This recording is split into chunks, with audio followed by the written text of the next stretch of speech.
Welcome to Deck Ideas, where we do our best to explore the full potential of various commanders for the Commander format of Magic: The Gathering. In this video, we will walk through a thorough thought process for brewing a deck around Omnath, Locus of All. First things first, let's break down the commander. The latest, potentially greatest, Omnath costs one of every color of mana, except that Phyrexian Pip means that instead of paying that black mana, we may pay 2 life. Effectively, this is a 4 mana, 5 color commander. For 4, Phyrexian Elemental, it's a pretty modest stat line. But now the fun part. If we would lose unspent mana, that mana becomes black instead. In other words, Omnath is a bank where we hope to deposit absurd amounts of mana. Also, at the beginning of our main phase, we put an additional card into our hand. If that card has 3 or more mana symbols, aka pips,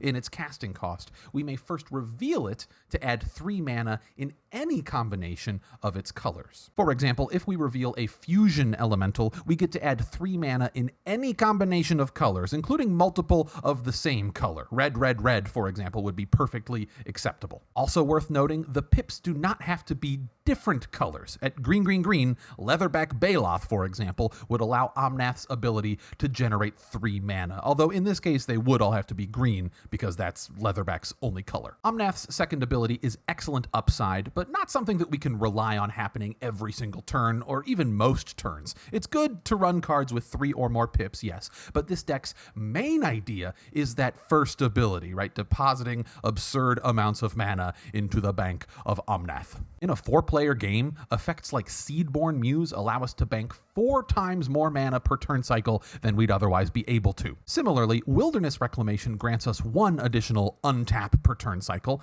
and while Awakening does help our opponents, with Omnath in play, we should be able to break parity pretty dramatically. Doubling Cube and Nyxbloom Ancient are mana multipliers, which are good with Omnath all by themselves, and if you have both of them in play, Nyxbloom does indeed triple the doubling. For example, if we have 13 mana floating and spend 3 to activate the cube, instead of just doubling the 10 mana that we have left, we now multiply that plus 10 by 3, i.e. we now add 30 mana for a total of 40 mana. In other words, this represents a quadrupling cube. Doubling Cube is similarly bonkers alongside Seedborn Muse. In a 4-player game, this setup here allows us to multiply our floating mana by more than 16 every turn cycle, right? 2 times 2 times 2 times 2 equals 16, and we'll have some mana left over, presumably, after activating Doubling Cube, so it's more than that. And rounding out our big mana effects, we have 2 more Awakenings, one for Animists and one for the Woods. These are mana sinks, they're X spells, we can pour a bunch of mana into them, and they produce even more mana on subsequent turns by spamming a bunch of lands into play. All of the mana in the multiverse means nothing, though, if we have nothing to do with it. That's why the second part of this deck's main idea is draw spells with X in their casting cost. This deck runs 9 of these basic effects. A few have additional upside or alternate costs, but the bottom line is these allow us to cash in mana from the Bank of Omnath for fistfuls of cards that will hopefully put us in a commanding position. And 3 of these X-Draw effects allow us to target opponents. Now, normally that wouldn't make a whole lot of sense, but in a deck capable of generating dozens, if not hundreds of mana, forcing an opponent to draw their library +1 can be a way to knock them out of the game. Speaking of which, our more intentional win conditions begin with Helix Pinnacle and Approach of the Second Sun, cards that literally say you win the game on them. Helix Pinnacle allows us to pay 100 mana over time and win the game during our first upkeep after our 100th tower counter is put on the pinnacle. It's a straightforward enough win condition for a deck that makes absurd amounts of mana, and Approach works well for similar reasons. Combined with any of this deck's X-Draw spells, Approach wins the game for the bargain price of 24 mana. Cast Approach for 7, put it 7 from the top, gain 7 life, cast an X draw spell for 10 more mana, 3 plus X equals 7 to draw 7 cards. So that's 17 mana total spent so far. Then recast Approach for 7 more. That's 24 total mana to win the game. I mean, maybe we should call it, 27 or 30 to hold up some interaction, but, still, in this deck, that's a perfectly doable number. In addition to X draw spells, we're going to want some X-Payoff spells as well. Once again, for 24 mana, Debt to the Deathless will drain each of our opponents for 40 life. Torment of Hailfire, it may not win the game outright, but if you've played Commander for a while, you know that Torment for a big number is utterly crippling. And Villainous Wealth is a card that looks really cool at first glance, but is often disappointingly underwhelming for the amounts of mana that most decks are able to generate most games. Casting this for multiple dozens of mana, though, is pretty good insurance against whiffing, revealing 10 lands or something. This deck really is an ideal one for this very cool, but often homeless card. And now is probably a good time to discuss other potential win conditions that aren't in this particular Omnath build, but maybe they should be. I'm not a perfect deck builder, I'm just a good deck builder. So if you're inspired by this video, but want to take your Omnath build in a different direction, maybe consider these as some starting points. Crackle with Power can deal 40 damage to 8 targets for 26 mana. For 25 mana, Gelatinous Genesis makes 12 12s, and it's simple to estimate what Mindgrind's X value needs to be to mill out the table by simply counting lands in visible zones and assuming that opponents are running probably fewer than 38 lands. Omnath could also be a great token commander. There are plenty of spells that make X tokens for X mana. Pest Infestation in particular stands out as a potential blowout, nuking all of our opponent's problem artifacts and enchantments while enabling us to go wide. Again, not what we're doing in this deck, but worthy of a mention. Finally, Omnath would be a great commander for 5-color Hydras. I mean, even without a dedicated Hydra theme, Zaxara was one of the final cuts from this deck. If Stompy mid-range would be a better fit for your meta, Big Hydra could be a big win. Regardless of what win condition strategy we're going for, though, protecting Omnath will always be paramount so that we don't get blown out by losing all of the oodles of mana that we've worked so hard to bank. Lands that also protect are relatively easy to slot in, slightly less so in a 5-color deck where we really need color fixing, but we can still dedicate a few land slots. Plaza of Heroes is very easy to justify as it taps for any color when Omnath is in play, in addition to offering hexproof and indestructible. And Malakir Rebirth is cool because 1, if we just need a land, it can enter as Malakir Mire, and 2, it returns Omnath to play immediately, meaning that we won't lose whatever black mana we have floating, because we only lose unspent mana at the end of each phase. Omnath would come back before the end of the phase. The downside of Rebirth is that it doesn't protect Omnath from effects that, say, exile instead of destroy. That's where hexproof comes in handy from these 3 cards. Tyvar's Stand is particularly synergistic because it can also grant a very sneaky +X at instant speed. Now, we won't normally knock out opponents with commander damage in this deck, but Tyvar's Stand does make the occasional one-shot possible if they declare no blocks and we have like 20 mana floating. Flash Enablers are another form of pseudo-protection for the mass quantities of mana that we intend to accumulate. If Omnath is hit with removal, we can flash them back in before losing unspent mana at the end of the phase. Moreover, giving our spells flash is just very good generally. Mana bank commanders like Omnath naturally trend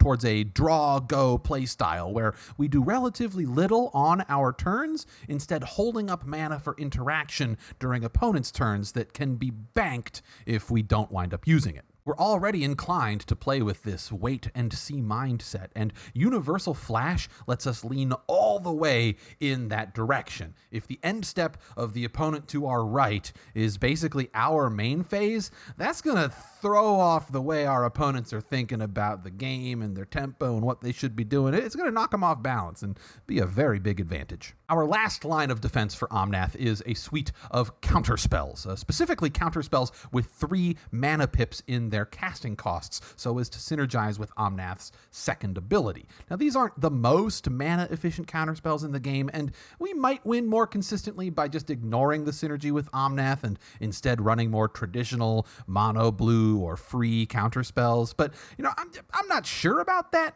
and these are at least more interesting for video making purposes. These more pip-intensive counterspells do have extra utility and upside, though. This deck's control suite has 12 cards, which is a pretty average number, but whether we're defending Omnath or disrupting an opponent's plan, the extra utility of these cards means that we'll almost always have something to do about tricky situations. As for non-counterspell control effects, Bedevil and Gaze of Granite are excellent because they have enough pips to generate mana with Omnath's second ability, but 2 of those pips are black, which should be super easy to hit because the Bank of Omnath converts all mana to black. Gaze and Heliod's Intervention are also on theme as X spells. Intervention doesn't have enough pips to qualify for Omnath's second ability, but destroying X artifacts and or enchantments at instant speed is so remarkably powerful that it couldn't be overlooked. And rounding out the control suite, we have 3 cards that are very versatile,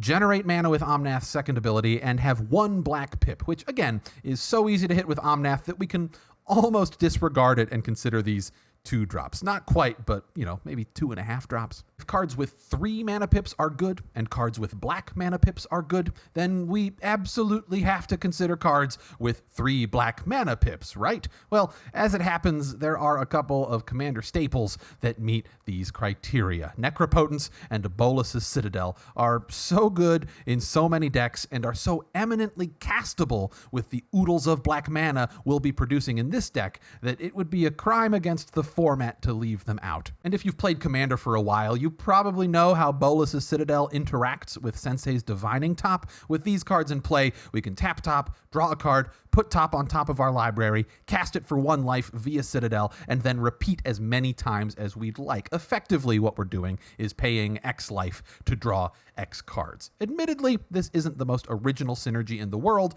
but top is also good in this deck more abstractly. Even without Bolas's Citadel, Sensei's Top allows us to filter our draws, basically tripling the likelihood that we'll reveal a card with 3 pips to Omnath's second ability, thereby generating 3 mana. Also in the category of commander staples that help us generate mana with Omnath's second ability are top deck tutors. If we respond to Omnath's ability with one of these, fetching up a card that has 3 mana pips, we've effectively stapled a dark ritual to these already exceptional tutors. And while it's easy to get lost in the sauce of all of the unique big mana generation in this deck, a more traditional suite of mana acceleration is still critical. I mean, there's nothing particularly notable in here, just my favorite mana efficient ways to ramp, but with a commander that banks mana, these normal ramp effects are actually better than in most decks because our extra mana will rarely go to waste. Worst case, we'll just save it for later. Here is the full deck list. There's also a link in the description to this deck on moxfield.com. Feel free to pause the video if you want to linger on the list for a moment, but without further ado, let's head over to Moxfield and demonstrate an example hand. Taking a look at this opening hand, honestly, it looks great. We have Command Tower and Birds of Paradise. That is a lightning quick start. We got a tutor to get whatever we might need. We have some interaction. We have 3 land. This is pretty much an ideal opening hand. Draw for turn 1. Command Tower into play. Command Tower taps and Birds of Paradise into play. And we will go to our next turn. Turn 2, approach of the second sun. I might be a little bit early for that, but maybe we'll be glad to have it in a few turns. I'll play an Exotic Orchard. Let's just pass turn. Maybe save for 3 mana. We have to void rent something. Someone plays like a Sylvan Library, and we're like, I don't want you to have that many cards this early. Next turn, Undermine. That's also great to see. I will play a Tundra. And now we do have a question. Do we think Omnath will be safe in play? It is early, turn 3, probably, but maybe not. You use your best judgment. But in this case, let's go ahead and say for 1, 2, 3, 4, and 2 life. Omnath, Locus of All. Turn 4, and don't forget the main phase trigger of looking at the top card. What is it? It's a Jetmir's Garden. That's not going to generate mana for us off of Omnath's ability, but perfectly happy to have another card in hand. It won't be the land that we play for turn, though. Let's stick with a Misty Rainforest because it can get something that will enter untapped and bank mana for us right away. The general game plan once Omnath is stuck to the board is draw, play a land, and pass, hold up interaction, and if you don't need to use it, bank mana that you can pour into a big X spell at some point. That's exactly what we're going to do. First, I'll crack Misty Rainforest, though. Let's get a Volcanic Island into play. And then, yeah, pass turn, and let's say we do need to undermine something. We'll say for blue, and a black, like so. Come on, birds. Come on, there you go. Yes, undermine. We'll also float 2 black mana, beep, boop, and go to turn 5. Okay, so we draw Helix Pinnacle. That's cool. Maybe redundant with Approach of the Second Sun. But then we have a main phase trigger from Omnath. Let's take a look at this. Utopia Sprawl. We won't reveal it, but we will put it into our hand. And go ahead and play the Jetmir's Garden as a land for turn. And go ahead and tap the Birds of Paradise to put the Utopia Sprawl on the Jetmir's Garden. It is a little bit awkward that that enters tapped, but not a huge deal. What's in the graveyard? Do I have Spell Mastery? What do we have? Oh, we do have Spell Mastery because of that Void Rend. So that means Animist's Awakening would put lands onto the battlefield untapped. I'm getting a little spooked that Omnath might get dealt with, but you know what? I should take a deep breath. I'm playing against a Goldfish who does not have any magic cards, so that won't happen. Although in an actual, like, in the wild Commander game, Omnath might be a little bit vulnerable. But screw it, I'm going to cast Animist. I'm going to tap out to cast Animist's Awakening. So that's 4 mana plus 2 more. That's 6 mana total. For Animist's Awakening, X equals 5. So reveal the top 5 cards, put lands into play. 1, 2, okay, that's bad, and okay, we 5 mana ramp spell. That's good. Good job, Dan. Okay, maybe didn't do that as well as I could have, but this is why you Goldfish. You Goldfish to figure out how to play decks better. Float 1 mana during the end step of the opponent before me. And then we'll go to our next turn, draw Fertile Ground, that's fine. There's an Omnath trigger on the stack at the beginning of our main phase, and we are going to respond to it with a Worldly Tutor. Yeah, Nyxbloom Ancient does jump to mind because it has 3 pips and is a bonkers card. Yeah, I'm going to reveal a Nyxbloom Ancient, and that Omnath trigger will resolve. I'll look at it. Oh, look at what it is. I'll reveal it. Oh, green, green, green. Then, of course, for 1, 2, 3, 4, 5, 6, 7. Yes, play the Nyxbloom Ancient. And let's say green, green, green with Exotic Orchard. I will use 2 of that to put a Fertile Ground on this Jetmir's Garden. Yeah, so this will become black when we move phases. We'll go ahead and pass turn. Whenever it's convenient, I'll make 9, 10, 11, 12 mana. Got a Heliod's Intervention somewhere in there. And let's have X equals, I don't know, 7. So I'll spend 9 of that 12. I have 3 left to turn into black, on top of the one that was already floating that I forgot about. Turn 7, draw land. Omnath trigger, nothing fancy to do before that. We're just going to look and reveal. It's a Soul Ring. Of course, we have a Soul Ring. Why wouldn't we draw Soul Ring? Okay, we won't reveal it. We'll just put that in our hand. We'll grab a Windswept Heath. We'll crack a Windswept Heath. Let's go to the graveyard. We're going to view the library. It's going to be just any old friggin' duel. We're going to tap this for 1, 2, 3 mana. So we'll have 2 blue floating after, well, actually I have 3 blue floating, and I didn't even need to tap, but I keep forgetting I have black mana floating. I'll put a Soul Ring into play, because why wouldn't we do that? If I had an X draw spell, I would just be able to win the game right now with Approach of the Second Sun. But instead, we're just chilling. We're just chilling. 31, 32, 33 on top of 3 we already have floating, so it's going to be 36 black mana. Let's try to win the game on turn 8 here. Next turn, Vedalken Orrery. Okay. All right. Okay. I hope this next card's good. All right, we're going to reveal the top card of our library to Omnath's ability. Well, it's a good...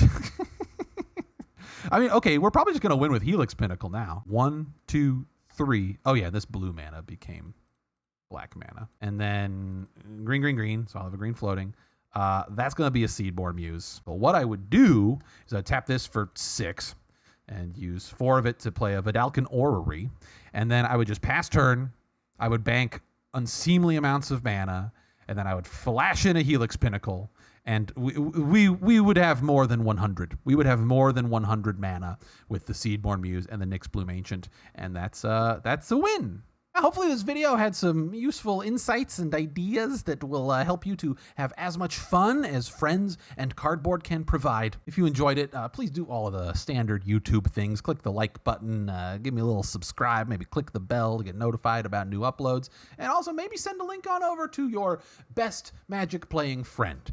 If you want to see more videos like this, just spreading the word is the single best thing you can do to help make that happen. Thank you for watching, and as always, remember, if you have priority and you're in a losing position, you can't lose. If you just hold priority forever, just hold priority. No one else can win then.